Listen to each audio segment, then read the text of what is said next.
This is a stimulus update and daily news report. There's a lot going on with stimulus news today. So there's $500 and $1,000 stimulus checks going out to different states. Monthly stimulus checks start a week from now. And President Biden just gave a speech talking about his human infrastructure and what's included with that. I'll play the video clip of exactly what he said. And the feud between President Biden and Mitch McConnell is heating up. Mitch McConnell fired back at President Biden. I'll let you know what he said, and I'll give you some other important updates along the way.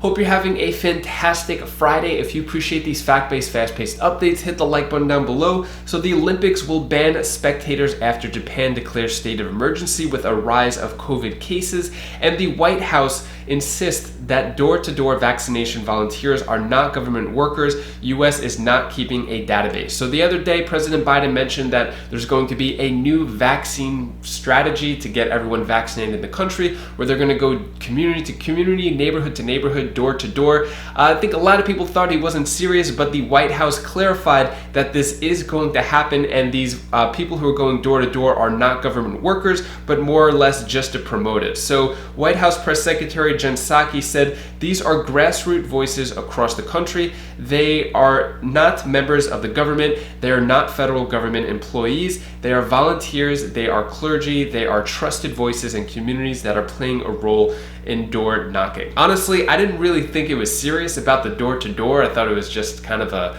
play on words, but I guess they are going to start going door to door. Let me know your thoughts on this down in the comments below. Do you agree with the door to door strategy, or do you think this is not okay because it infringes on people's rights? Let me know your thought on this down in the comments below. Next, US weekly job claims unexpectedly rise to 373,000 as job growth slows. So these are 373,000 people who have never filed jobless claims before, and that's pretty big. This is for the week of July 3rd, and it's a lot higher than expected, and this could show that the economy isn't growing as fast as it should be, and it could be a more need for more stimulus. So New Jersey has $500 New Jersey tax rebate checks arriving soon. It's going to have Murphy's name on it in an election year. I guess that's a New Jersey thing. Governor Phil Murphy. Anyway, hundreds of thousands of New Jerseyans will open their mailbox in the coming weeks to find rebate checks of up to $500 from the state. To be eligible for these $500 New Jersey stimulus checks, you have to make less than $150,000 as a couple, $75,000 as a single, and you have to have at least one child dependent. If you don't have at least one child dependent, then you can't get this $500 stimulus check. Let me know down in the comments below. Should they also give this out to people who don't have child dependents? Let me know your thoughts on that. Also, Florida has Florida stimulus check, so it's going to be $1,000 for teachers and first responders. So this is coming from Governor Ron DeSantis. What he says is the $1,000 checks have been earmarked for about 170,000 first responders and 180,000 educators. He said, "We know that the pandemic put an awful lot of strain on our first responders, EMTs, sworn law enforcement, firefighters, and so we believe that we should recognize their sacrifice over the last year." So this is part of the $101.5 billion state budget, which is signed into law. So $1,000 stimulus checks are going to teachers and first responders, the first responders, as I mentioned. Also, what's going on with a fourth stimulus check? So President Biden is open to a fourth stimulus check. He's open to hearing ideas, but are we going to get a fourth stimulus check? We're still waiting for this infrastructure bipartisan package reconciliation bill. What's going to happen with that? But there's definitely a need with the jobless claims increasing, with still a lot of people struggling. Also, there's a lot of support for the petition for the $2,000 per month petition going on change.org. It's currently at 2,549,000 signatures so far, and if you look here, it's like every 2 minutes it's getting another signature. So there's definitely a need for a fourth stimulus check. Will it happen? We're gonna have to wait and see. It's definitely not no new stimulus check, or we definitely don't know what's going to happen. We have to wait and see for that. Now, in terms of the monthly child tax credit, so new stimulus payments start in 1 week. Here's why you may not want to receive money. So monthly stimulus checks are going out. It's going to be $250 if you have a kid age 6 to 17, $300 per week if you have a kid, per month if you have a kid age 5 and under. And if you want to check your status, you could go to the child tax credit portal. You could see if you're eligible for it. You could see what's going on. Soon they're going to have more things that you could add to it, direct deposit information if you want to completely unenroll from it. A lot of options now on the IRS website for the child tax credit. That's going to start going out July 15th. Next, President Biden touts his progressive policies in latest infrastructure pitch in Illinois. So President Biden went to Illinois to talk about his human infrastructure, what's included with that, why it's so important. Here's what President Biden had to say about it. Sell his American Families Plan, a sweeping proposal to provide hundreds of billions of dollars in federal funds for social programs, including childcare, health care, and education. Today, he was pitching the plan to voters in Crystal Lake, Illinois, a suburban swing district northwest of Chicago, an area won by his Republican predecessor, but represented by Democrats in Congress. It was his first visit to Illinois since winning the White House. He urged Congress to pass the plan, along with the bipartisan infrastructure agreement. There's a lot more the agreement's going to do to encourage the physical and ensure the physical infrastructure lays the foundation for a strong and durable and sustainable competitive economy. But what I want to talk about today is human infrastructure. It's essential to that foundation as well.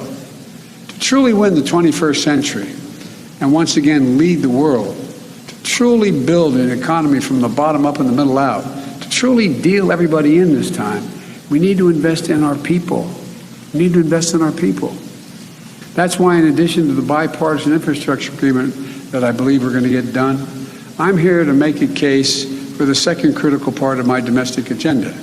It's a combination of parts of my American Jobs Plan that were essential and not included in the bipartisan infrastructure plan, as well as my American Families Plan. In Washington, they call it a reconciliation bill. That's a fancy way of saying, with a filibuster that our friends on the other side use constantly, more than ever been used in history. It means you got to get 60 votes to get anything done. We're a 50-50 Senate with a vice president who happens to be a Democrat. And back in the campaign, I said we're going to build back and we're going to build back better. We can't just build back, we got to build back better. And today I want to outline some of the key pieces of this Build Back Better agenda and what's it going to do for the people of Illinois and the people of the United States.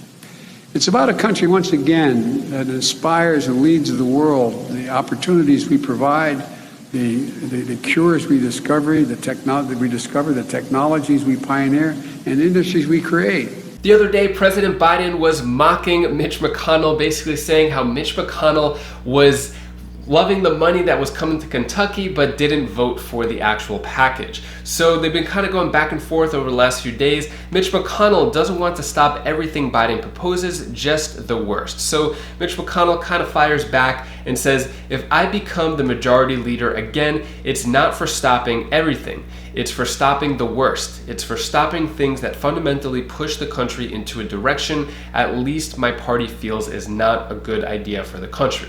Which I would say from Mitch McConnell's perspective is everything that President Biden wants to do. So at this point, Mitch McConnell is the Senate minority leader. He doesn't have enough power to stop President Biden as he may have had before, because he's now in the minority, because the Democrats have control over the Senate just by the vice president's vote. But yeah, there's still some feuds going on there, back and forth. Mitch McConnell is not too happy about the reconciliation bill that's going to be passed with the Democrats moving forward. Now, talking more about infrastructure, so Democrat Garcia will not back reconciliation without immigration. So Representative Jesus Garcia from from Illinois, said Tuesday that he will not support the budget reconciliation package only if it includes he will support it only if it includes provisions to grant a pathway to citizenship to a broad spectrum of the country's undocumented population. Now, this isn't too big of a deal if one Democrat or a few Democrats are lost in the vote for the reconciliation, at least in the House of Representatives. They have a little bit of wiggle room there. In the Senate, they don't have any wiggle room whatsoever. Every single Democrat has to be on board. Now, the issue with this is that it could cause a precedent where many other Democrats are now seeing that they have a power grab where they could say, hey, I'm not going to vote for this reconciliation bill unless you include this, unless you include options A, B, and C, which is what I want and what they want or whatever. So this could cause an issue. I haven't really seen too many Democrats respond to this. What he said is a robust and equitable budget reconciliation deal must include a pathway to citizenship for immigrants. Our country can't make a full recovery without it, and I can't support any deal that leaves so many people in my district behind. So we don't know what's going to happen moving forward. Let me know your thoughts on this down in the comments below. Do you think this is going to cause an issue to have the reconciliation bill passed? Keep in mind with the reconciliation bill, it needs the majority of the Democrats in the House and all the Democrats in the Senate for it to pass all the way through, and then President Biden signs off on it. With a business labor groups endorse bipartisan infrastructure deal, so it's gaining a lot of support. A lot of the business and labor groups are saying it's going to create a lot of jobs. What they said is, we urge Congress to turn this framework into legislation that will be signed into law, and our organizations are committed to helping see this cross the finish line. They'll also gain a lot from this, from the trillions of dollars that will be used to create jobs that will go to, I guess, labor unions and things like that. So I could see why they would benefit from it. And unfortunate news here is that Biden's stimulus set aside $50 billion to help renters facing eviction, but just 4% of that has gone out. This is really unfortunate. I feel really bad about this because I've promoted the renter's assistance many times on this channel, showed you exactly where to apply, how to apply, and I've asked in the comments too who has applied for this. A lot of people have applied but hasn't received any word back from it, or maybe not approved, or didn't know if they were approved or not. So I think it's really shameful that only 4% of $50 billion has gone out, especially with the eviction moratorium coming up in just 3 weeks. That's when everyone's going to have to be evicted, up to 13 million families, which this $50 billion could have easily covered back rent. It could have covered all the landowners or the homeowners' costs, the landlords, also with mortgage assistance too. So I think it is really shameful that only a small amount of money came out of the $50 billion. There is still rental assistance programs going on. I hear that they're rushing to get it out. It's on a state-by-state basis, but I guess it's not going out fast enough. So that is all the stimulus news I have for you today to hopefully brighten your day a bit. Here is my daughter Bella's tip of the day. Hi guys, this is Bella. This is the tip of the day. I want to tell you something what you should always do. So when you want to do something, do it. Like if you want to go out in outer space, do it. If you want to say something, do it. Say whatever you want and do whatever you want. And make it excitement. Bye.